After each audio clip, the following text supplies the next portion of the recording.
March 23, 1945, 2,100 hours. Western bank of the Rhine River near Wesel, Germany. The binoculars shook imperceptibly as Aust Wilhelm Steinberg scanned the darkening waters of the Rhine, recording observations in his field notebook that would later be found among captured German documents at Army Group headquarters. The Americans have reached our sacred river, but they cannot cross. No army has ever forced the Rhine against determined German resistance without bridges. Through the gathering dusk, he had just observed something that reinforced 3 years of Wehrmacht defensive doctrine. Artillery flashes illuminated the western bank, thousands of guns preparing for what German commanders expected would be a traditional river assault, requiring days of preparation, fixed bridging operations, and vulnerable crossing points. Their 88mm guns could systematically destroy. In Germany, the Rhine had protected the nation for millennia. Even now, with the Reich crumbling from east and west, military engineers assured commanders that the river's 1,300 feet width and swift currents made it impossible to cross without lengthy engineering preparations. 2,000 men of the 51st Highland Division's 7th Battalion, Black Watch, prepared to enter the water. Not invulnerable assault boats that would shuttle back and forth under fire. Not waiting for engineers to complete pontoon bridges under artillery bombardment, but aboard vehicles that German intelligence had catastrophically failed to properly assess. The strange boat-shaped trucks designated DUKW had been observed in Normandy and Italy, but Wehrmacht analysts dismissed them as specialized landing craft for beach operations irrelevant to river warfare. The mathematics of the Rhine defense were about to be shattered not by superior firepower or overwhelming numbers, but by American industrial ingenuity that German defenders never imagined could be brought to bear on their last natural fortress. A systematic failure of intelligence that would transform Germany's uncrossable moat into a highway for Allied armor. The collapse had begun months earlier in German intelligence assessments. Oberstgabelmannsrat, Chief of Staff to Field Marshal Gerd von Rundstedt, would later testify to Allied interrogators about the Wehrmacht's fundamental misreading of American amphibious capabilities. Intelligence reports from Sicily, Salerno, and Normandy had described Schwimmwagen, swimming trucks, but German analysts filed these among the curiosities of American excess, like ice cream ships and Coca-Cola battalions. Among the defenders was Major Hans-Georg Model, son of Field Marshal Walter Model, serving with the 1st Parachute Army. His personal diary, captured after his surrender in April 1945, would provide historians with insight into German assumptions about Rhine defense. The Wehrmacht's most experienced officers, men who had studied river crossings from the Dnieper to the Seine, believed they understood the immutable laws of amphibious assault. Attackers needed overwhelming artillery superiority, specialized bridging equipment, and, most critically, time to establish crossing points that defenders could target. But the first real revelation of German ignorance came in their assessment documents discovered at captured headquarters. Hetman Friedrich Wenzel, an intelligence officer with the 15th Army, had compiled reports on Allied equipment that mentioned the DUKW exactly 3 times in 6 months of documentation. Each reference dismissed them as coastal operations equipment with no relevance to river warfare. The reports estimated American forces possessed perhaps 50 to 100 such vehicles in the entire European theater. The reality was staggering. By March 1945, over 2,000 DUKWs operated in the European theater. The U.S. Army had organized them into specialized amphibious truck companies, each with 50 vehicles and trained crews. These units had practiced river crossing operations since Normandy, developing doctrine that German intelligence never detected. The British had received 2,000 DUKWs through Lend-Lease, adding their own operational innovations.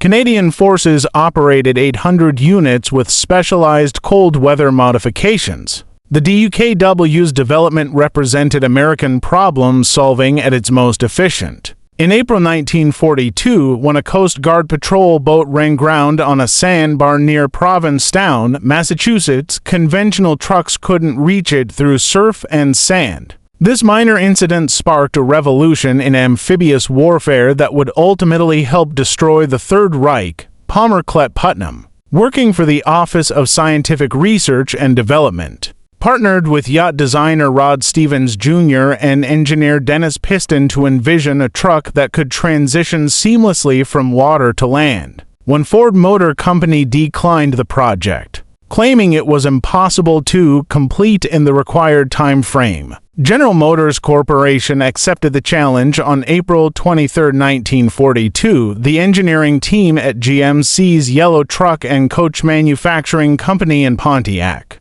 Michigan, worked around the clock. By June 2, 1942, just 38 days later, the first prototype rolled out. The vehicle combined a standard GMC CKW 2.5-ton truck chassis with a watertight hull designed by Sparkman and Stevens Yacht Architects. The designation DUKW came from GMC's nomenclature system: D for 1940 to design year, U for utility, K for all-wheel drive, and W for dual rear axles. The secret to the DUKW's versatility lay in several innovations. Frank Spear from GMC's engineering team developed the Central Tire Inflation System, CTIS, the world's first such system, allowing drivers to adjust tire pressure while moving. At 10 to 12 pounds per square inch, the tires spread wide for sand and mud traction. At 40 to 45 psi, they provided highway efficiency. A 25-inch propeller driven through a transfer case from the main transmission provided water propulsion at 5.5 knots,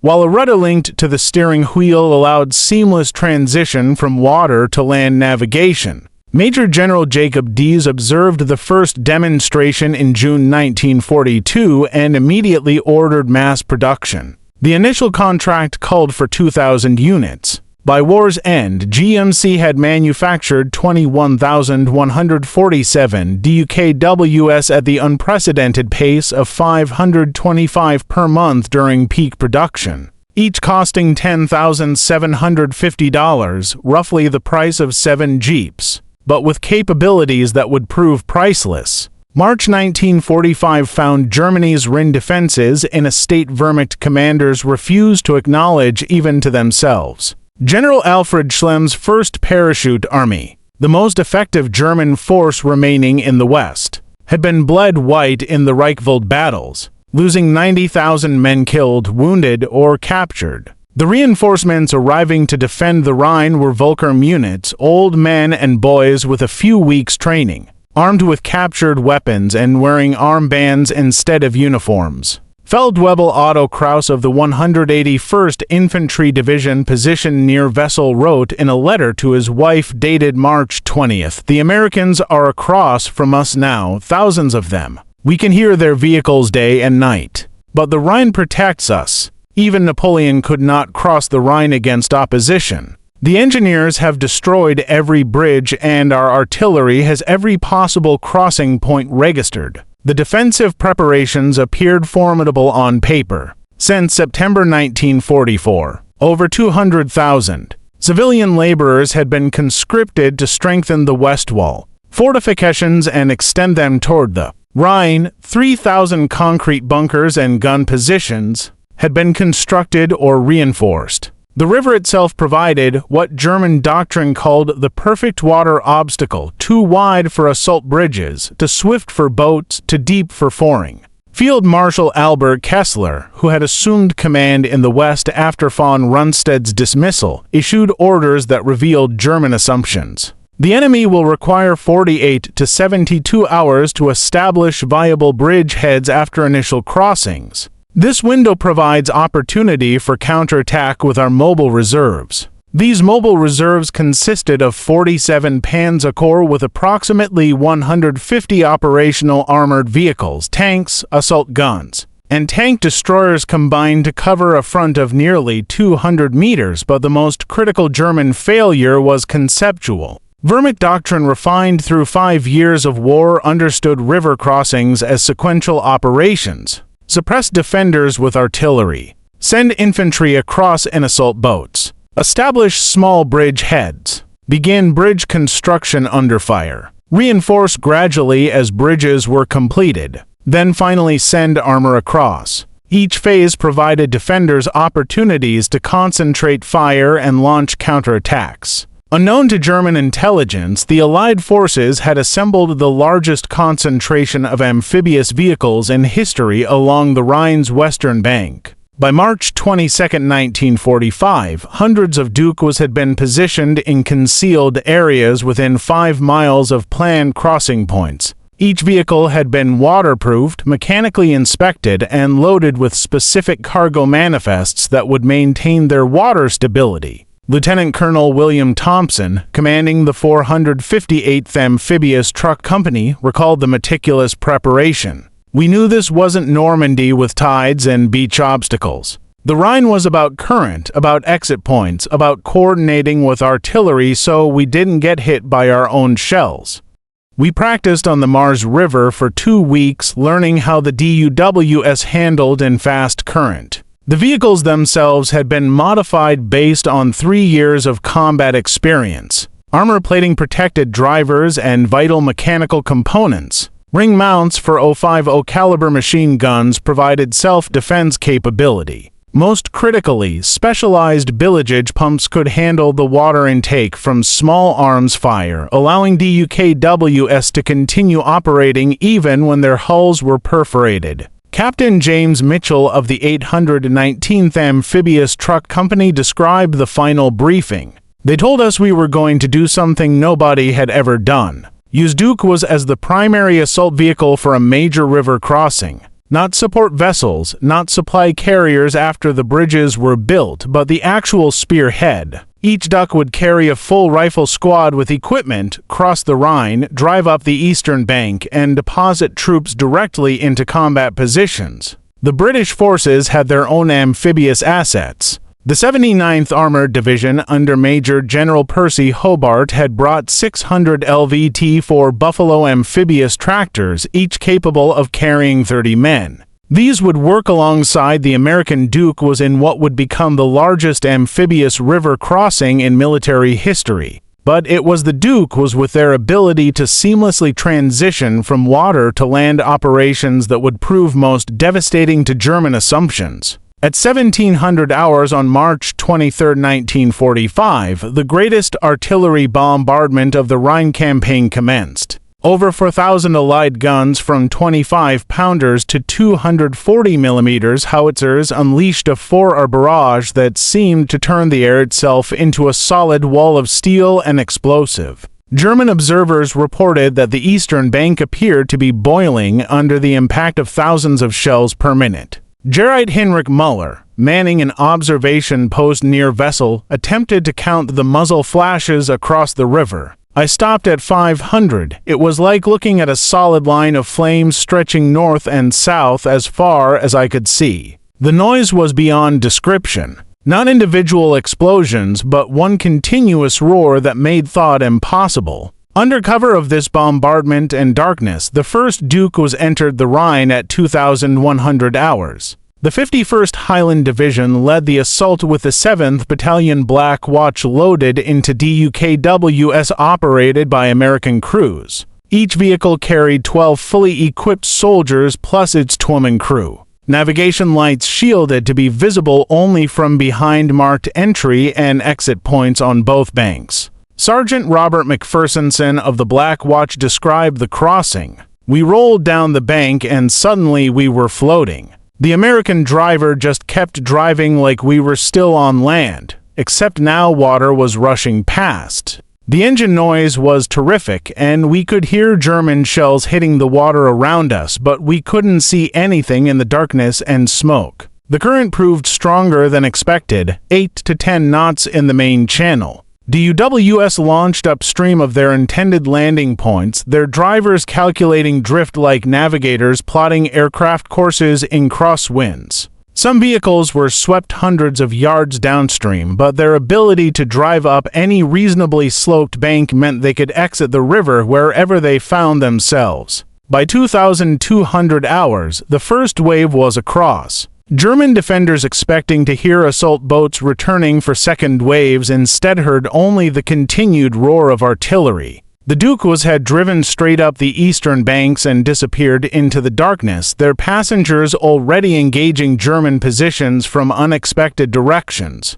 As dawn broke on March 24th, German commanders began receiving reports that defied explanation. Enemy troops were appearing miles inland from crossing points in battalion strength with heavy weapons and supplies. The expected pattern of gradually expanding bridge heads hadn't materialized. Instead, Allied forces seemed to be everywhere at once. Hetman Karl Richet, commanding a battery of 88mm guns positioned to cover the crossing site at reported to divisional headquarters, "Enemy armor is behind us. Repeat, enemy armor is behind our position. How did they get across? All bridges are destroyed. We have seen no pontoon construction." What Reich had encountered weren't tanks, but DUKWs carrying infantry support weapons, mortar, machine guns, and anti-tank guns that had driven directly from the Rhine to positions 3 miles inland. The vehicle's amphibious capability allowed them to bypass German strong points positioned to defend obvious routes from the riverbank.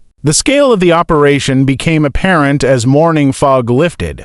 Hundreds of DUKWs were shuttling across the Rhine in continuous streams. Unlike assault boats that required engineer crews and were limited to perpendicular crossings at prepared sites, UKWs could enter and exit the river anywhere banks permitted. German artillery observers reported swimming trucks crossing at dozens of points along a 22-mile front. Major Wilhelm Hoffmann, operations officer for the 185th Division, recorded in his war diary, "The enemy has deployed a type of amphibious vehicle in numbers we never anticipated. Our defensive plan assumed 6 to 8 crossing points we could target with concentrated fire. Instead, they are crossing everywhere. Our guns cannot engage so many targets simultaneously." The British Second Army's crossing at Wesel employed a devastating combination of DUKWs and Buffalo LVTS. The 15th Scottish Division crossed in Buffaloes, while DUKWs brought their heavy weapons and supplies. By 08:00 hours, despite fierce resistance from the 1st Parachute Army, 3 full divisions were across the Rhine with their complete equipment loads. At 10 o'clock hours on March 24th, the thunder of aircraft engines added to the battle's cacophony. Operation Varsity, the largest single-day airborne operation in history, began as the massive air armada appeared over the Rhine. The operation involved more than 1,700 transport aircraft and over 1,350 gliders carrying 16,000 paratroopers and glider troops. This wasn't the isolated paratroop drop German doctrine expected, but a coordinated hammer blow designed to work with the amphibious assault. Oberreiter Franz Weber of the 84th Infantry Division watched from his position near Hamkel. The sky turned black with aircraft. Parachutes bloomed like flowers, thousands upon thousands. We thought this was the main assault, that the river crossings were diversions.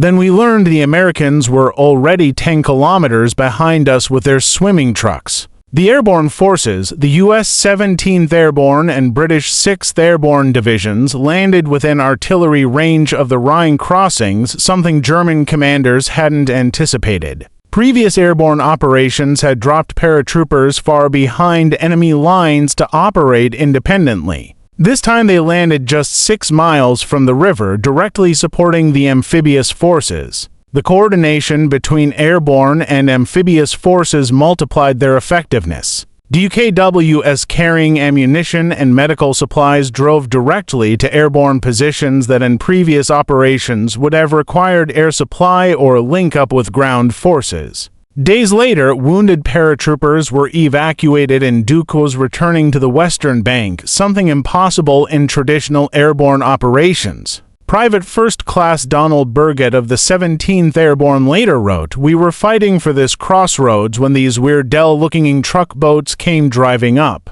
No splashing, no bogging down. They just drove out of the woods like regular trucks, except we knew they'd just crossed the Rhine." The crew chief yelled, "Anybody need ammo?" We thought we were hallucinating. By noon on March 24th, the full implications of the DUKW assault became clear to German commanders. This wasn't just a new way to cross rivers. It was a complete revolution in amphibious logistics that invalidated every assumption in their defensive planning. Traditional river crossings required sequential phases: assault crossing, bridgehead consolidation, bridge construction, and finally supply buildup. Each phase was vulnerable to counterattack. Bridges once built became critical choke points that concentrated targets for artillery and air attack. The DUKWs eliminated these vulnerabilities. Lieutenant Colonel George Sims, logistics officer for the 16th Corps,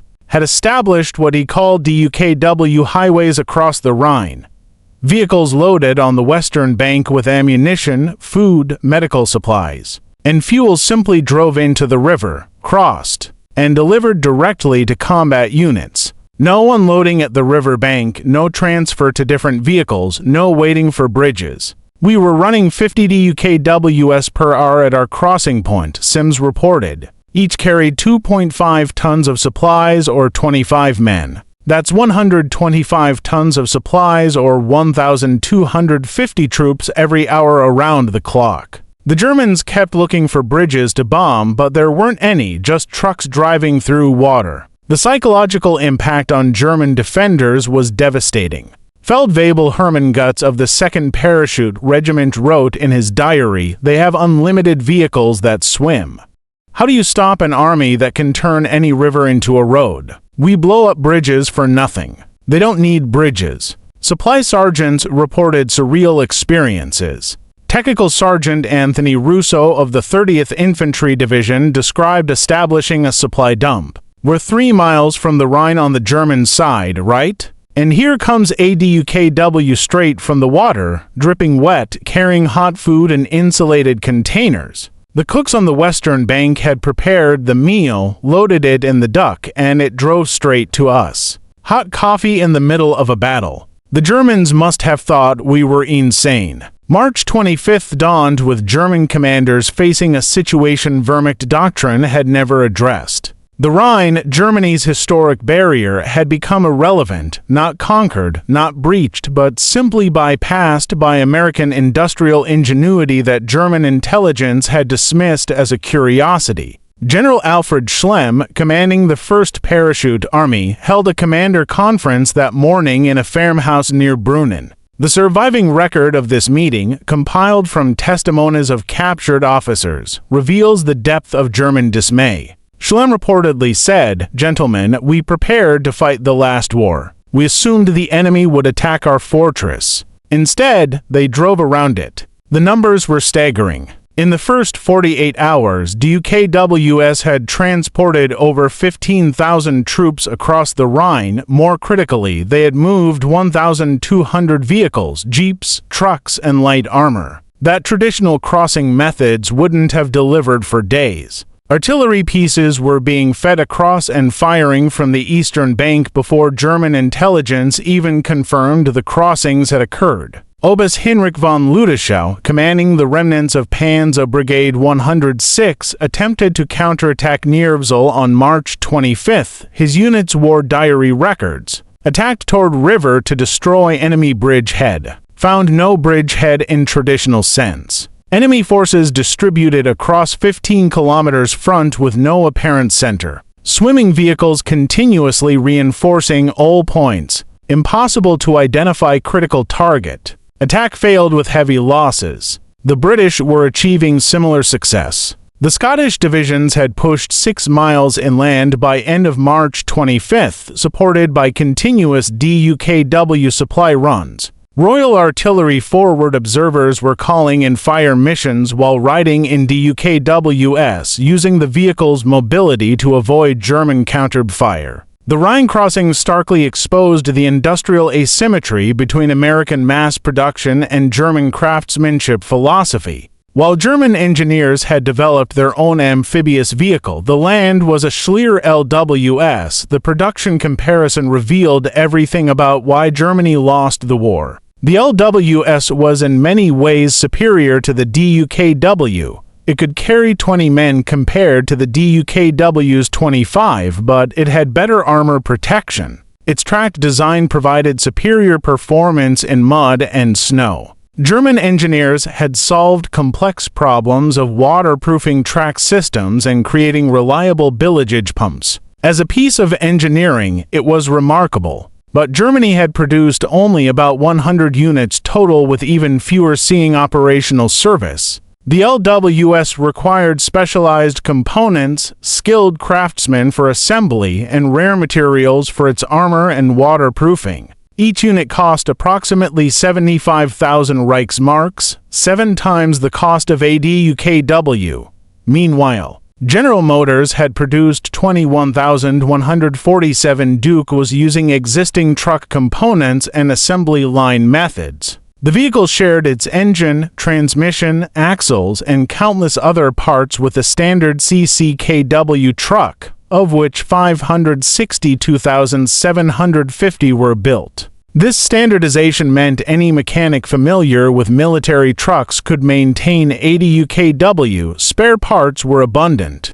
Damaged vehicles were quickly repaired or cannibalized. Master Sergeant Edwin Coleman, maintenance chief for the 462nd Amphibious Truck Company, explained the advantage. We kept 90% of our ducts operational throughout the crossing. When something broke, we had the parts. When we didn't have the parts, we could adapt something from a regular truck. Try doing that with some specialized German wonder weapon. The production philosophy extended beyond mere numbers. American DUKWs were designed for ease of operation. Any soldier who could drive a truck could learn to operate a DUKW in a few hours. German vehicles required extensively trained crews. American mass production assumed operators would be citizen soldiers with minimal training. German design assumed professional soldiers with months of preparation. Personal accounts from both sides of the Rhine reveal the human dimension of this technological and tactical revolution. These were not abstract production statistics or strategic assessments, but young men experiencing the transformation of warfare in real time. Private First Class James H. of the 89th Infantry Division recalled his first sight of the DUKWs. We were lined up on the West Bank, expecting to crowd into assault boats under fire like we'd trained. Then these things that looked like boats with wheels came rolling down the bank. A Navy guy. Yeah, Navy, in the middle of Germany. Waves us aboard. I asked him, "What the hell is this thing?" He grinned and said, "Your taxi to Berlin, soldier." The presence of U.S. Navy personnel operating DUKWs deep in continental Europe added to German confusion. Seaman Second S. Robert Moody, assigned to Naval Detachment operating DUKWs for the Rhine crossing, described the German reaction. "We captured some Germans who just stared at our Navy uniforms. One who spoke English kept asking, 'How is the American Navy here? The ocean is 300 meters away.' He simply couldn't process what he was seeing." German accounts reveal progressive demoralization as the scope of American amphibious capability became clear. Lieutenant Friedrich Schulzer of the 338th Infantry Division wrote in a letter captured after his unit's surrender, "They came across the river like it was a street. Not sneaking, not rushing between artillery barges, but driving. Trucks full of soldiers driving through the Rhine. We shot at them, but more kept coming. Always more. Where did they get so many?" Unratzia Paul Brown, captured on March 26th, told interrogators, "We were told the Rhine would stop you for weeks. That you would have to build bridges we would destroy. That your assault boats would be easy targets for our guns. Nobody told us about swimming trucks. Nobody warned us you could cross anywhere, anytime. We prepared for the wrong war." By March 26, 1945, just 72 hours after the first DUKW entered the Rhine, the German defensive position had completely collapsed. What Wehrmacht doctrine insisted would take weeks had been accomplished in 3 days. The Rhine barrier, which propaganda claimed would hold until negotiations could save something of the Reich, had evaporated. The statistics from those 3 days revealed the revolution's scope. DUKWs had completed over 5,000 individual crossings. They had transported 15,000 troops, 1,200 vehicles, 3,000 tons of supplies, and evacuated 2,000 wounded. Traditional bridging operations, had they been required, would have needed 2 weeks to achieve similar throughput while under constant attack. Field Marshal Bernard Montgomery, often criticized for excessive caution, had achieved complete operational surprise through the mass employment of amphibious vehicles. His after-action report noted, "The enemy expected us to cross the Rhine. They did not expect us to drive across it." The distinction proved fatal to their defense. General Dwight Eisenhower visited the crossing sites on March 26th. His reaction, recorded by Aide Captain Harry Butcher, was telling. "I watched the DUKWs streaming back and forth like a ferry service." He turned to Bradley and said, "With these things, every river in Germany is now a highway." Bradley replied, "The Germans are just figuring that out. The psychological collapse was complete." Joseph Goebbels' diary entry for March 26th read, "The situation in the West has become impossible. The enemy has crossed the Rhine along a broad front with a new type of amphibious vehicle we failed to anticipate. Our last natural barrier is gone. The war is lost." March 27 saw the full exploitation of the Rhine breakthrough. With German forces in complete disarray, Allied commanders unleashed their mobile forces. The Duke was having accomplished their amphibious mission now revealed another capability. They could operate as regular trucks, advancing with the armored spearheads. The U.S. 2nd Armored Division, Hell on Wheels, had been fed across in record time. Tank crews described the surreal experience of following Duke that had just emerged from the Rhine, still dripping water as they raced down German autobahns. The amphibious vehicles carried fuel and ammunition directly to advancing tank units, eliminating the traditional pause for supply buildup after a river crossing. Major General Isaac White, commanding the 2nd Armored, reported, "We advanced 50 miles on March 27th alone. In any previous operation, we would have been waiting for bridges to be completed and supplies to be stockpiled. Instead, the Duke was kept pace with us.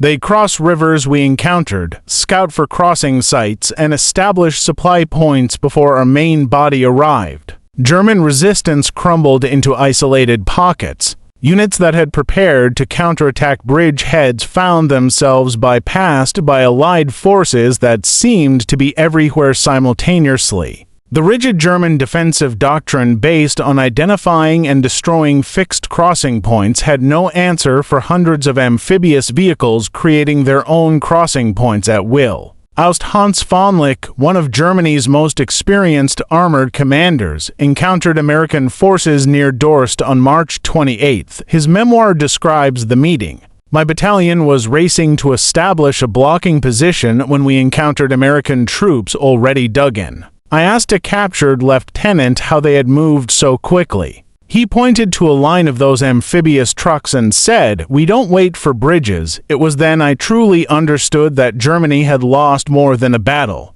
We had lost an entire form of warfare." The full impact of the DUKW on the Rhine crossing extends beyond the impressive statistics of vehicles and supplies transported. The amphibious trucks had fundamentally altered the mathematics of river assault, creating advantages that compounded exponentially. Traditional river crossings concentrated forces at specific points, creating targets for artillery and air attack. The Duke was dispersed crossings along the entire front, diluting German firepower. Wehrmacht doctrine called for counterattacking bridge heads before they could consolidate. But there were no traditional bridge heads, just continuous infiltration across a broad front. Colonel William Thompson, who commanded Duke operations for the 9th Army, calculated the time savings. Building a heavy pontoon bridge under fire typically took 12 to 24 hours minimum. During that time, you could only reinforce by assault boat, maybe a company per hour if things went well. We were moving a battalion per hour with Duke was from the first minute of the operation.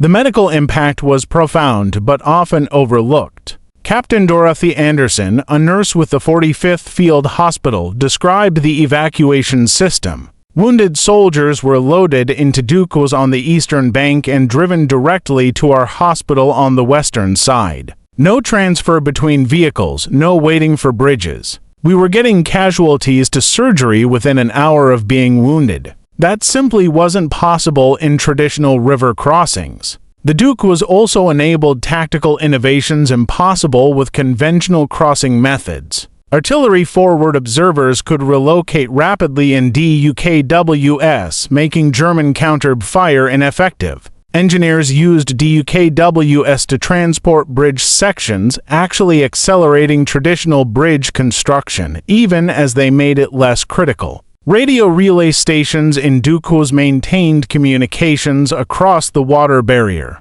Post-war analysis revealed the depth of German intelligence failure regarding American amphibious capabilities. The Wehrmacht had observed DUKWs in multiple operations: Sicily, Salerno, Anzio, Normandy, yet never grasped their strategic implications for river crossing operations. General Major Reinhard Gehlen, chief of Foreign Armies East and later founder of West German intelligence, admitted in his memoirs, "We catalogued American equipment meticulously. We knew about the DUKW. We simply never imagined they would mass hundreds of them for a river crossing. Our thinking was constrained by our own limitations. Because we could only produce a handful of amphibious vehicles, we assumed the Americans faced similar constraints." Captured German intelligence files revealed systematic underestimation. A February 1945 assessment by Army Group H estimated Allied forces possessed approximately 100 to 150 amphibious vehicles suitable for river operations. The actual number was over 2,000 in the 21st Army Group alone. Another report dismissed DUKWs as useful for supply operations after beaches are secured but unsuitable for assault operations. The failure went beyond mere numbers. German intelligence never identified the specialized amphibious truck companies, never detected their training exercises on the Maas River, never recognized the doctrinal revolution underway. They were preparing to fight the river crossing they expected, not the one that actually occurred. Major Joachim Engelmann, intelligence officer for the 1st Parachute Army, testified after capture. "We studied every Allied river crossing from the Rapido to the Seine. We thought we understood their methods. The massed employment of amphibious vehicles simply wasn't in our calculations. It was as if they had developed the ability to fly tanks across the river, completely outside our frame of reference." Despite the tactical and technological superiority demonstrated at the Rhine, the crossing was not bloodless. The human cost, while far lower than traditional assault methods would have demanded, remained significant. Allied casualties for Operations Plunder and Varsity totaled 6,781, 3,968 British and Commonwealth, 2,813 American. The airborne forces suffered heavily from anti-aircraft fire, with some aircraft shot down before troops could jump. The 17th Airborne Division lost 430 killed in action in a single day. DUKWs evacuating wounded came under German artillery fire, with several vehicles lost with all aboard. Oskar Friedensen, a combat engineer with the 89th Infantry Division, described his unit's crossing at St. Gorshausen on March 26th. "We lost 250 men out of 420 trying to establish our sector. The DUKWs got us across fast, but the Germans were waiting on the high ground with machine guns and mortar. Speed doesn't make you bulletproof." German casualties were catastrophic. The 1st Parachute Army effectively ceased to exist as a fighting force. Over 16,000 prisoners were captured in the first 72 hours, many simply abandoning positions once they realized the Rhine barrier had failed. Entire units found themselves cut off as DUKW transported forces appeared behind them. Gerrit Vera Hoffmann of the 84th Infantry Division was captured on March 25th. His interrogation revealed the psychological impact. "We held our positions for 2 days, firing at crossing sites. Then Americans appeared behind us. When we asked prisoners how they crossed, they pointed at those swimming trucks. Our lieutenant threw down his weapon and said, 'If they can drive trucks across the Rhine, the war is over.' Nobody disagreed." One of the most remarkable episodes of the Rhine crossing occurred on March 25th, when Prime Minister Winston Churchill insisted on personally crossing the Rhine. This wasn't mere theatrics. Churchill understood the historical significance of Allied armies crossing Germany's sacred river. Churchill, accompanied by Field Marshal Montgomery and General Alan Brooke, first observed the crossings from a demolished railway bridge at Wesel. Then, against the urgent advice of his security detail and Eisenhower's explicit orders, Churchill boarded an American LCVP landing craft, vehicle, personnel, and crossed to the eastern bank. Montgomery's aide-de-camp, Lieutenant Colonel Trumbull Warren, recorded the scene. The PM was absolutely determined. He said, "I'm going to cross the Rhine. I've waited years for this moment." The American crew was horrified when they realized who their passenger was, but Churchill was already aboard, cigar clamped in his teeth, making V for victory signs. For 30 minutes, the British Prime Minister stood on German soil east of the Rhine, while German artillery shells landed close enough to spray the party with debris. Churchill reportedly picked up a handful of earth and said, "German soil." At last, the crossing was militarily unnecessary and risky, but psychologically powerful. The leader of Britain standing on conquered German territory. The incident revealed another advantage of the amphibious assault.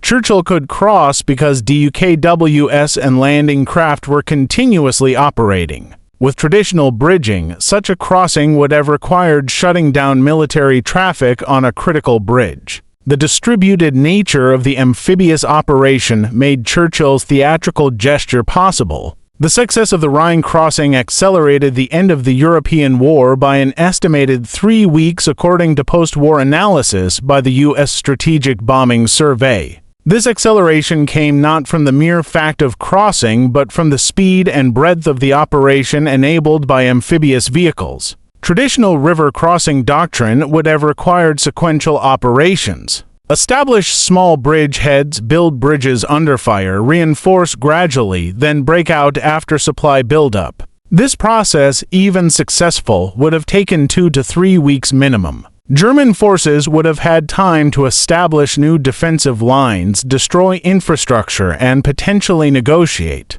Instead, the Allies achieved in 72 hours what German planning assumed would take weeks. By March 26, 3 Allied armies were racing into Germany's interior. The Ruhr, Germany's industrial heart, was encircled. By April 1st, the speed of advance prevented Germans from destroying factories, bridges, and supplies that might have prolonged resistance. General Omar Bradley calculated the lives saved. If we'd had to cross the Rhine the traditional way, assault boats, engineers building bridges under fire, gradual reinforcement, we'd have lost 50,000 men minimum. The DUKWs turned what should have been a bloodbath into a transportation exercise. The strategic impact rippled eastward. Soviet forces, learning of the Rhine crossing's success, accelerated their own operations toward Berlin, not wanting the Western Allies to capture the Nazi capital. The race between East and West that would shape post-war Europe was intensified by DUKWs crossing the Rhine by March 28, 1945. The German command structure in the West had effectively disintegrated. Communications between units broke down as headquarters retreated or were overrun. The speed of the Allied advance enabled by the Ring crossing success prevented any coordinated defensive response. Field Marshal Walter Maude, commanding Army Group B, found his forces divided and trapped in the Ruhr pocket. His final order, issued March 29th, revealed despair. The enemy has achieved the impossible at the Rhine. Further resistance only increases suffering.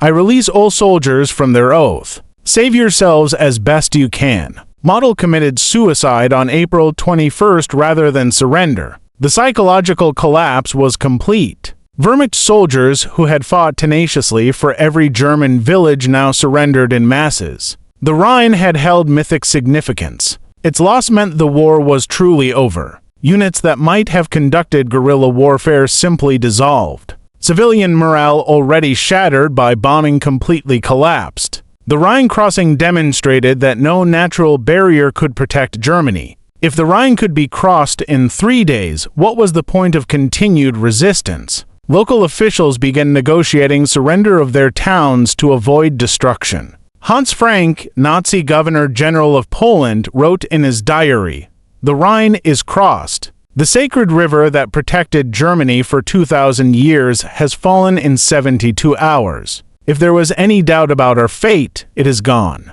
We face not defeat, but annihilation." The Rhine crossing fundamentally changed military thinking about amphibious operations. Prior to March 1945, amphibious assault was primarily associated with seaborne invasions, Normandy, Pacific Island hopping.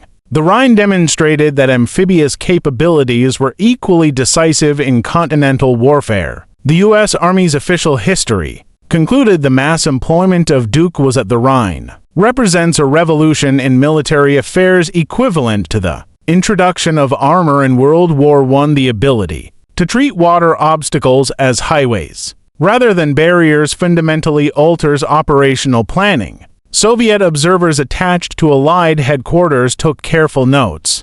Colonel Ivan Yakishin reported to Moscow, "The Americans have solved the problem of river crossing through industrial mass production. They simply built so many amphibious vehicles that rivers become irrelevant. This has implications for any future conflict in Europe." The British Army, despite having participated in the operation, conducted extensive studies. Brigadier Richard Goodbody wrote, "We must never again assume that water barriers provide significant defensive advantage against an enemy. With proper amphibious equipment, the Rhine crossing proves that industrial capacity trumps geographic advantage." While generals claimed credit for the Rhine crossing success, the true heroes were the DUKW crews who made it possible. These men, many from U.S. Navy detachments, found themselves in the middle of Germany operating what amounted to floating targets. Seaman First Class Joseph Bernardini of Naval Unit 350 described a typical crossing. "You're driving this big, slow target across 1,300 feet of open water. German 80s are shooting at you, mortar dropping around you, machine guns trying to find the range. You can't zigzag much or the current takes you. You just grip the wheel, push the throttle, and pray." The maintenance crews performed miracles keeping DUKWs operational. Working under fire, often in darkness, they repaired hull breaches, replaced propellers damaged by debris, and kept engines running despite being soaked with Rhine water. Master Sergeant Thomas Riley of the 458 Amphibious Truck Company Maintenance Section reported, "We were patching holes with anything we could find. Ration cans hammered flat, chunks of German armor plate, even wooden plugs. If it floated and moved, we kept it running." British DUKW operators trained by Americans added their own innovations. Sergeant Major William Davies of the Royal Army Service Corps developed a technique for using DUKWs to rescue crews from knocked-out tanks.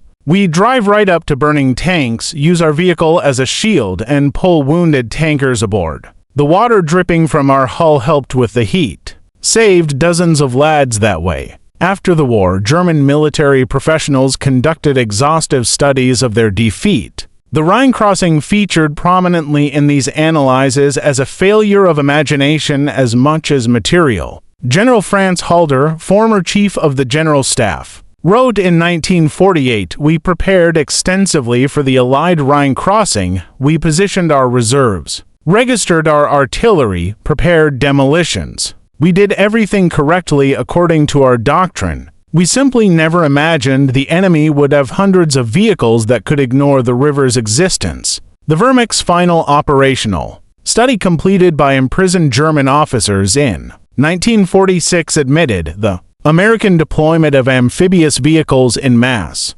represents a form of warfare we neither anticipated nor could counter with available resources. Even had we known German industry could not have produced comparable numbers. The Rhine crossing was lost in Detroit's factories, not on the Rhine's banks. Colonel General Heinz Guderian, father of German armored warfare, offered perhaps the most insightful observation. "We Germans perfected the art of warfare. The Americans perfected the business of warfare. At the Rhine, business defeated art. Their swimming trucks were not elegant, not sophisticated, but they were numerous and effective. That is the American way of war. Despite its decisive impact, the DUKW's role in crossing the Rhine has been largely overshadowed by more dramatic events. The capture of the Remarin Bridge, the massive airborne operation, Montgomery's set-piece battle. Yet veterans understood the amphibious truck's true significance.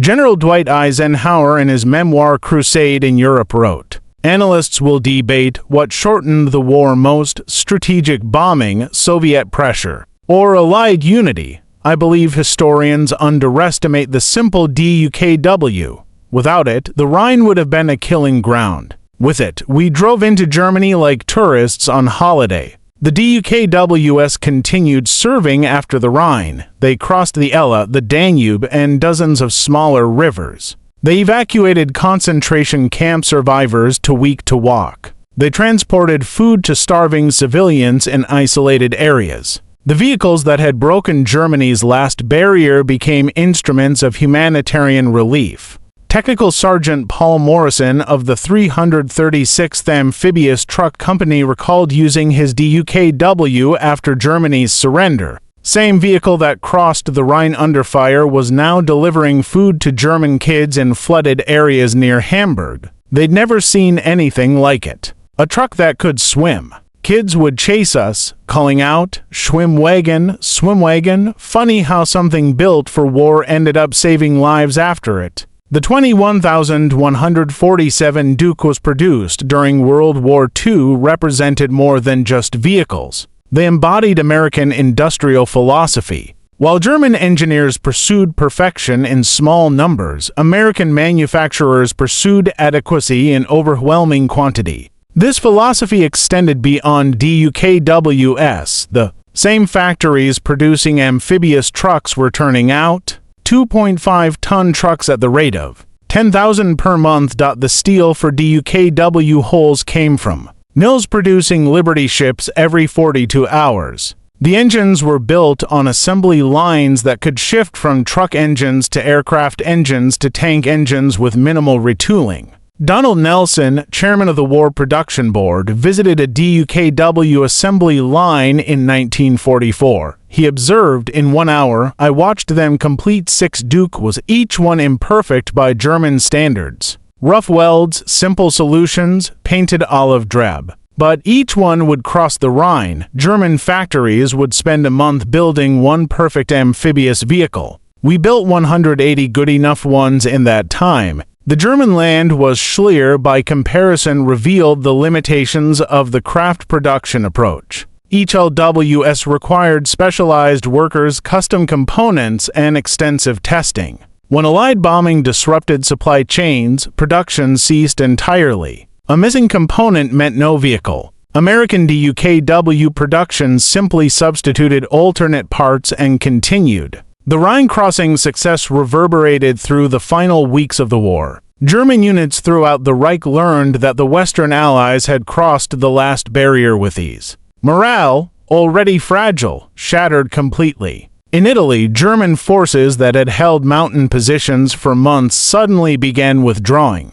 Field Marshal Kessler reported news of the Rhine crossing caused immediate deterioration in troop morale. Soldiers ask, if the Rhine cannot stop them, what can? I have no answer. German forces in Norway, Denmark, and the Netherlands, bypassed but still dangerous, began negotiating local surrenders. The myth of the impregnable Rhine had sustained hope for negotiated peace. Its fall in 72 hours made continued resistance pointless. Even in Berlin, besieged by Soviet forces, the Rhine crossing had impact. Hitler's final recorded military conference on April 27 included his lament. The Rhine was lost because we didn't anticipate their amphibious capabilities. We prepared for the wrong war. It was perhaps his only accurate military assessment of the entire conflict. At a 1985 reunion of ring-crossing veterans in Lexington, Kentucky, aging soldiers gathered to remember those 3 days that ended Nazi Germany's last hope. The DUKWs, a few preserved as monuments, drew particular attention. Former Sergeant James Mitchell, who commanded a DUKW in the 819th Amphibious Truck Company, stood beside one of the preserved vehicles. "Ugly thing, isn't it?" like a boat that mated with a truck and produced something neither, but this ugly duckling swam the Rhine when the Nazis thought it impossible. We didn't outfight them. We outproduced them, out-innovated them, out-imagined them. Former Obergreiter Hans Müller, who had defended the Rhine with the 181st Infantry Division, attended as an invited guest. His speech to the veterans was powerful. "You brought swimming trucks to a river battle. We brought anti-tank guns to stop swimming trucks. The moment I saw those vehicles driving out of the Rhine, I knew the war was over. Not lost, over. You cannot fight an enemy who turns your strongest defense into a highway." The reunion highlighted a profound truth. The recrossing succeeded not through superior courage or tactical brilliance, but through industrial capacity channeled through innovation. The heroes were as much the assembly line workers in Pontiac as the soldiers in Germany. March 23 to 26, 1945 marked more than a successful military operation. It represented the triumph of American industrial democracy over German military aristocracy, of mass production over craft perfection, of pragmatic innovation over rigid doctrine. The DUKW itself was quintessentially American, not the best amphibious vehicle possible, but the best that could be mass-reduced with existing technology. It solved problems through quantity rather than quality, through standardization rather than specialization. It was operated by citizen soldiers with minimal training rather than professional warriors with years of experience. This approach horrified German military professionals.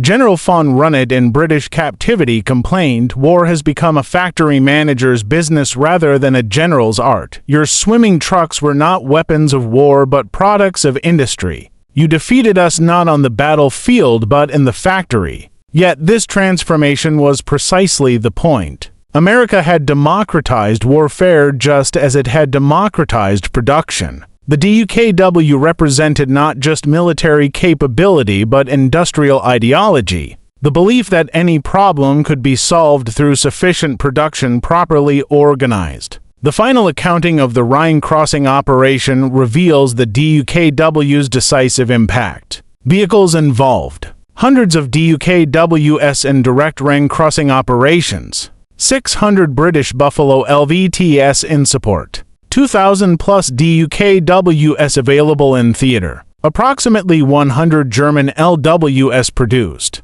Few operational. Transportation achievement. March 23 to 31, 1945, 15,000 plus troops fed across, 1,200 vehicles transported, 3,000 tons of supplies delivered, 2,000 wounded evacuated, 5,000 plus individual DUKW crossings completed. Production comparison: 21,147 DUKWs manufactured by USA, 562,750 standard trucks sharing DUKW components, approximately 100 LWS produced by Germany, 0 German vehicles specifically designed for river assault. Time factors: 38 days from DUKW concept to prototype, 72 hours to breach Rhine defenses, 3 weeks of war shortened by rapid crossing, 50,000 estimated Allied casualties prevented,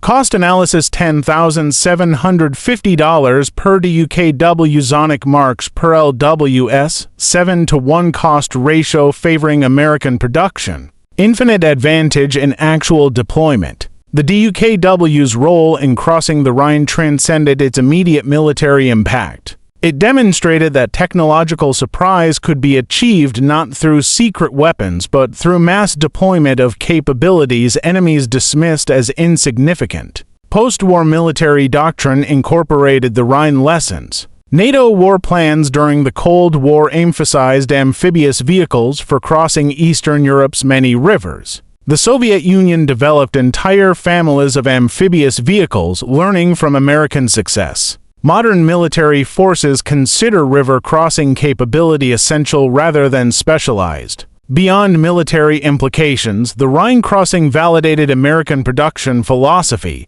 Quality mattered less than quantity if the quantity was sufficient. Perfection mattered less than availability. Sophistication mattered less than reliability. These lessons shaped post-war American industry far beyond military applications. The Marshall Plan, which rebuilt Europe, reflected DUKW philosophy, massive standardized aid rather than customized solutions. The interstate highway system applied military logistics lessons to civilian infrastructure. The space race emphasized reliable mass-produced components over handcrafted perfection. Perhaps the DUKW's greatest contribution was psychological. German soldiers and civilians witnessed American forces treating the sacred Rhine like a minor inconvenience. This casual demonstration of industrial might did more to convince Germans of defeat's inevitability than any propaganda could achieve. Post-war interviews with German civilians revealed consistent themes.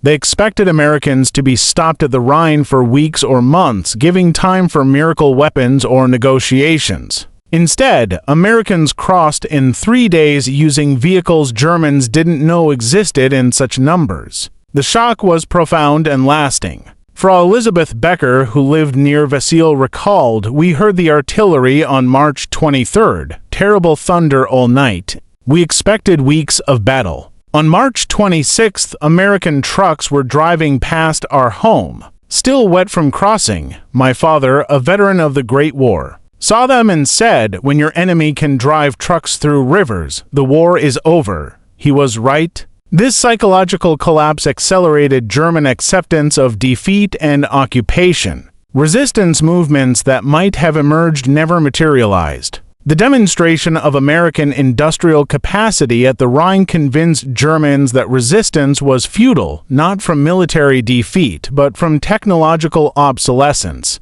Winston Churchill, who had personally crossed the Rhine during the operation, offered perhaps the most eloquent assessment in his war memoirs. The Rhine crossing of March 1945 marked not merely the breach of Germany's last barrier, but the triumph of a new form of warfare. The Americans, with their amphibious trucks, had solved through industry what we Europeans attempted through strategy. They didn't defeat the Rhine, they ignored it. I watched those ungainly vehicles, part boat, part truck, wholly effective, streaming across waters that had protected Germany since Rome's legions. Each DUKW was a messenger of doom for Nazi Germany, carrying not just soldiers, but proof of American industrial supremacy. In my long life, I have witnessed many military innovations, the machine gun, the tank, the aircraft. But few impressed me as much as those simple swimming trucks at the Rhine. They represented not technological brilliance, but organizational genius, not German-style perfectionism, but American-style pragmatism.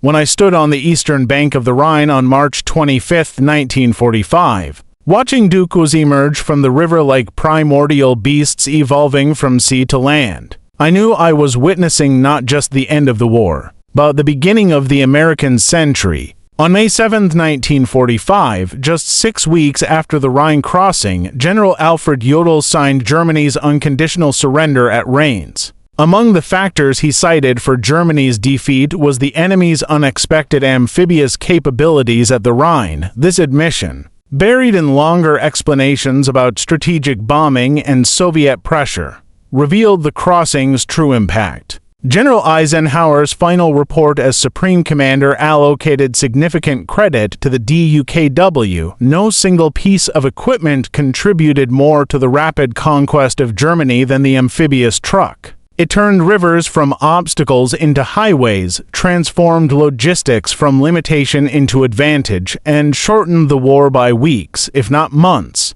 The last operational DUKW crossing of the Rhine occurred on May 10, 1945, 2 days after Germany's surrender. It carried not soldiers, but food supplies for German civilians in isolated areas cut off by destroyed bridges. The vehicle that had broken Germany's last military barrier had become an instrument of humanitarian relief. Private First Class Anthony DeMarco driving that last DUKW across the Rhine recalled, "No shooting, no artillery, just driving across like it was a Sunday cruise. German kids were waiting on the eastern bank, hoping we had chocolate. For months earlier, their fathers would have been trying to kill us. Now we were bringing food. That's what those ducks did. turned the impossible into routine, enemies into people needing help. The Rhine crossing of March 1945 stands as a watershed moment in military history, not for its tactical brilliance or strategic importance alone, but for what it represented about the changing nature of warfare. The DUKW, ungainly, unarmored, unremarkable, had rendered irrelevant a barrier that had protected Germany for millennia. German defenders prepared for every contingency their doctrine could imagine never conceived that American industry could produce over 21,000 vehicles that made rivers irrelevant. They prepared for the wrong war, not through incompetence, but through inability to imagine American productive capacity. The Rhine wasn't conquered. It was industrially obsoleted. The hundreds of DUKWs that crossed the Rhine between March 23rd and 31st. 1945 carried more than soldiers and supplies. They carried proof that American mass production could transform warfare's fundamental assumptions. Every German soldier who watched a DUKW drive up the Rhine's eastern bank witnessed the death of traditional military limitations. Field Marshal Montgomery summarized the operation with uncharacteristic brevity. "We didn't assault the Rhine. We commuted across it." This transformation of the extraordinary into the mundane, the impossible into the routine, was the DUKW's true victory. The Rhine crossing demonstrated that in modern warfare, industrial capacity properly applied could achieve what military genius alone could not. The Wehrmacht, perhaps history's most professionally competent military force, was defeated not by superior strategy or tactics, but by swimming trucks produced on Detroit assembly lines. In the end, the German defenders were correct in their pre-war assessment. The Rhine could not be crossed against determined resistance using traditional methods. They simply never imagined that American industry would make traditional methods obsolete. The DUKWs that swam the Rhine in March 1945 didn't just transport soldiers. They carried the future of warfare, where industrial might would trump geographic advantage, where mass production would defeat craft perfection, where pragmatic innovation would overwhelm rigid doctrine. The Rhine crossing's true lesson was not military, but industrial. In the 20th century's total wars, victory belonged not to the best soldiers, but to the best factories. The German defenders never knew Americans had amphibious trucks to cross the Rhine, not because of intelligence failure, but because they couldn't conceive such plenty. That conceptual blindness, more than any tactical error, doomed the Third Reich's last stand at Germany's sacred